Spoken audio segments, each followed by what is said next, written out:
nagsakit ang aking anak, hindi namin alam kung saan kami kukuha ng pera para pangpagamot niya, bayad sa ospital. Kasi naluna kasi lahat ng ni Mrs. ko mga malon. So wala na kaming pagkukuhanan. Naawa ako sa bata. Kahit ganyan lang to, may tulong ko sa kanya sa paggamot sa anak, hindi ko pa makayang maitustusan.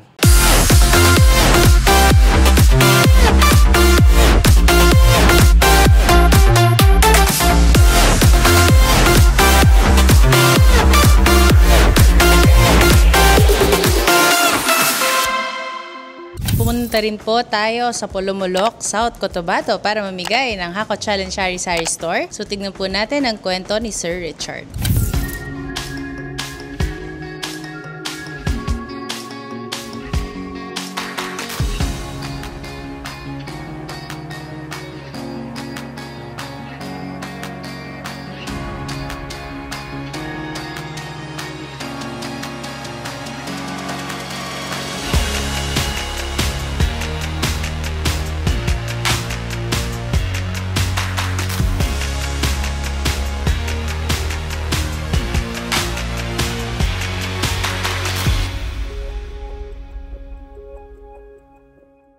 Ako po, si Richard Pangan, nakatira po sa Pulumulok, South Cotabato. May isa po akong anak at may kinakasama. Ako po ay isang tricycle driver. Nagre-renta lang po ako ng tricycle para may tutustos sa aking pamilya. Kasi ang aking misis trabaho sa DOL, tapos maliit lang sahod, tapos dalawa kami nagtataguyod para sa aming anak. Tama lang po sa pang-araw-araw namin na pagkain. Hindi kami makakaipon kasi ang anak namin may ginagatas po. Maliit lang po ang makukuha ko sa isang araw na pag-tricycle driver kasi marami pong tricycle. Ganun lang po, mga 350 po to 400 lang. Mabuti na yun, makatutulong din sa aking asawa na pang-araw-araw namin. Kulang pa ngayon eh. Gusto ko sana makanegosyo. Kaso lang, hirap kami saan kami magkita ng pera para pang puhunan namin para kahit tindahan lang po sana. Pang dagdag lang po ng pang-araw-araw namin. Kasi hindi po kasi kaya ng tricycle. Maliit lang kasi tapos marami pang tricycle. Nagsakit ang aking anak. Hindi namin alam kung saan kami kukuha ng pera para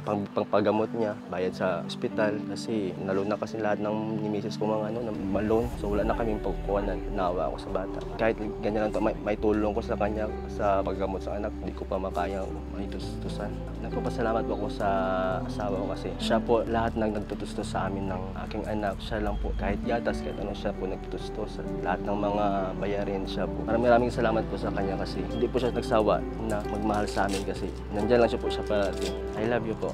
I love you very much po.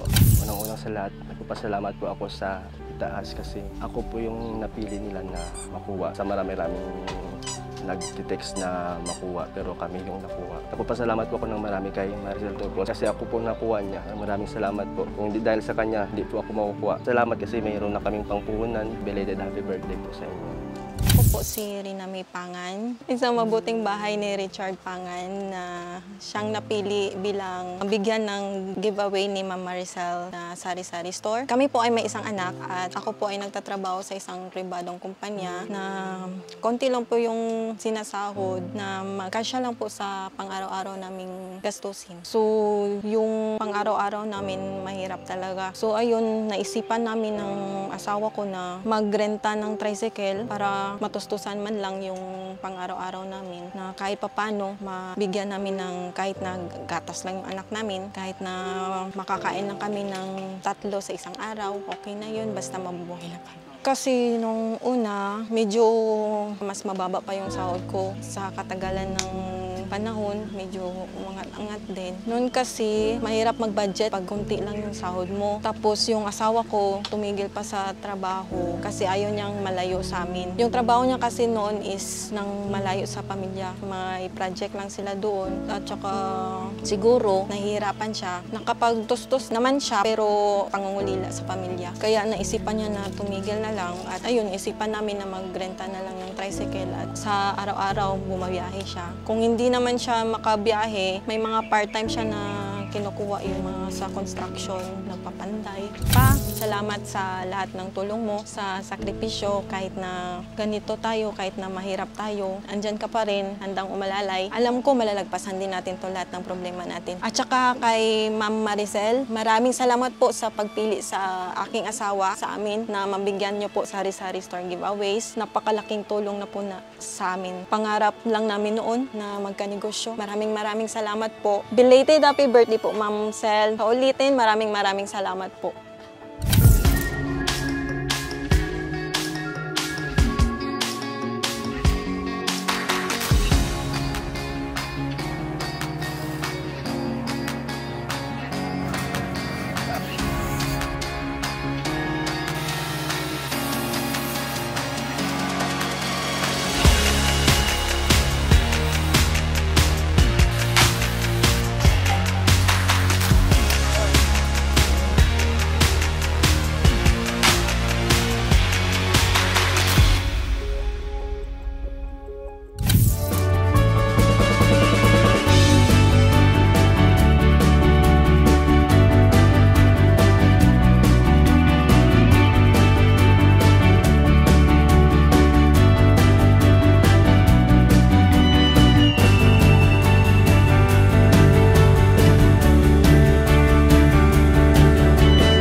Nandito po ulit ang Hako Challenge Team. Andito na po kami upang ihandog sa inyo yung groceries na ilalaman po natin sa sari-sari store ninyo. So, samahan niyo po kami upang kuhanin sa sasakyan.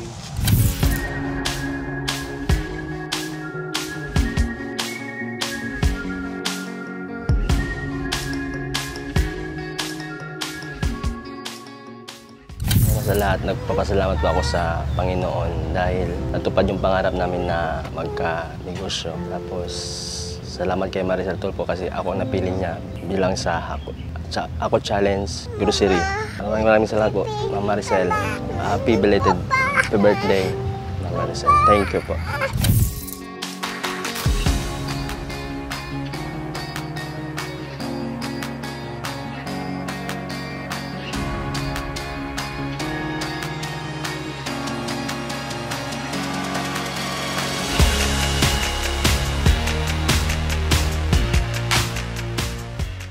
Hi Ma'am Maricel, ito na po ang sari-sari na ibinigay niyo po sa amin. Maraming salamat po sa inyo Ma'am Maricel. Belated happy birthday po sa inyo. Thank you po and God bless you. Ma'am Maricel, maraming salamat po sa binigay niyong sari-sari store. At sana po marami pa po kayong matulungang ibang katulad po namin. Maraming salamat po at belated happy birthday po. Thank you!